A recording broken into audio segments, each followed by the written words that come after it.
Saya sekedar untuk memberikan informasi dulu. Satu, dulu negeri Tibet itu merupakan negeri merdeka berdaulat.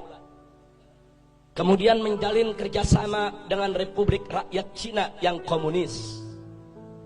Setelah ada perjanjian kerjasama, Cina mengirim ribuan tenaga kerja ke Tibet, saudara. Membangun kota, membangun jalan, membangun kantor-kantor pemerintah, saudara. Kemudian setelah pembangunan selesai, ternyata ratusan ribu para pekerja tersebut angkat senjata melakukan pemberontakan di Tibet. Kok bisa?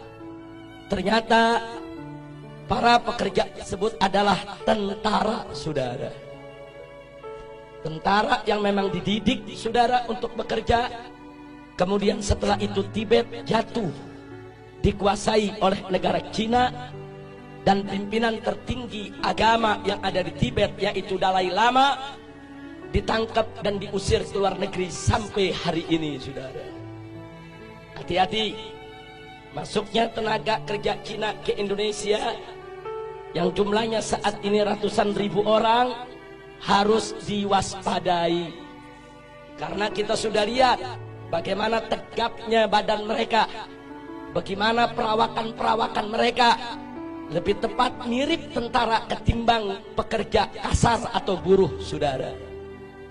Yang kedua, saudara, di tengah Afrika ada satu negeri bernama Angola, dibantu habis-habisan oleh Republik Rakyat Cina, saudara. Setelah diikat dengan utang yang begitu besar, kemudian Cina mulai mengatur Angola. Anda tahu minggu ini apa yang terjadi? Parlemen Angola mengajukan undang-undang untuk ditandatangani oleh presiden yang isinya Islam tidak boleh ada di Angola, dan seluruh masjid harus ditutup. Alasannya karena berlawanan dan bertentangan dengan adat istiadat Angola, saudara. Ya, hari ini Islam dilarang di Angola, saudara. Bagaimana dahsyatnya pengaruh Cina komunis sampai di Afrika, saudara, dipengaruhi sedemikian rupa. Yang ketiga, ada satu lagi negara di Afrika bernama Zimbabwe, saudara, juga diberikan utang besar-besaran oleh Cina, saudara. Setelah utangnya, saudara, membengkak, Zimbabwe tidak mampu untuk bayar utang, saudara. Lalu apa ditawarkan oleh Cina komunis? Dibebaskan dari utang, tidak perlu bayar utang. Tapi mulai saat itu Zimbabwe harus meninggalkan mata uangnya dan belanja sehari-hari dengan mata uang Cina, yaitu yuan, saudara. Saat ini di Zimbabwe, jual beli, sewa menyewa, transaksi, semuanya menggunakan mata uang yuan milik Cina komunis, saudara. Kembali ke Indonesia, saudara. Saat ini kita dapat pinjaman utang ribuan triliun dari Cina, saudara. Saat ini kita berutang kepada negeri Cina ribuan triliun, yang 7 turunan kita ke depan belum tentu kita bisa bayar, saudara.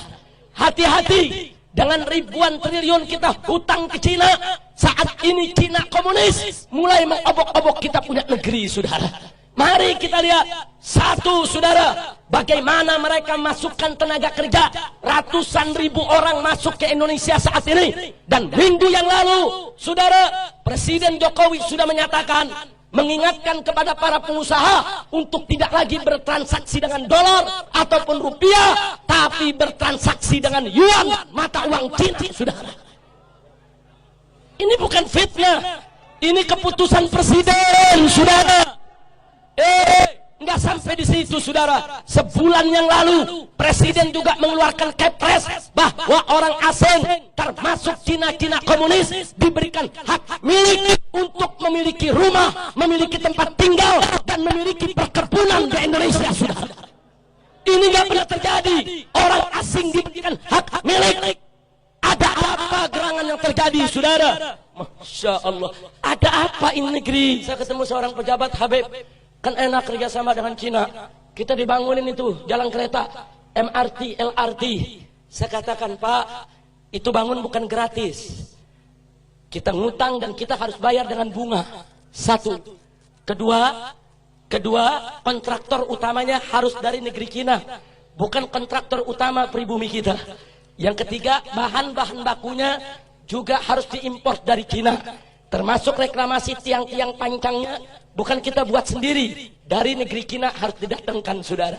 Dan gak sampai di situ, minimal 30% tenaga kerjanya juga harus dari Cina, saudara. Jadi apa yang kita dapat untung dari proyek-proyek tadi? Duit kita dikasih pinjam sama Cina, mesti bayar ke kontraktor Cina, mesti bayar ke pekerja Cina, mesti bayar ke material Cina.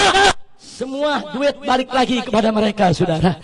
Jangan mau dibohongin, jangan mau dibodohi, jangan mau dikadalin.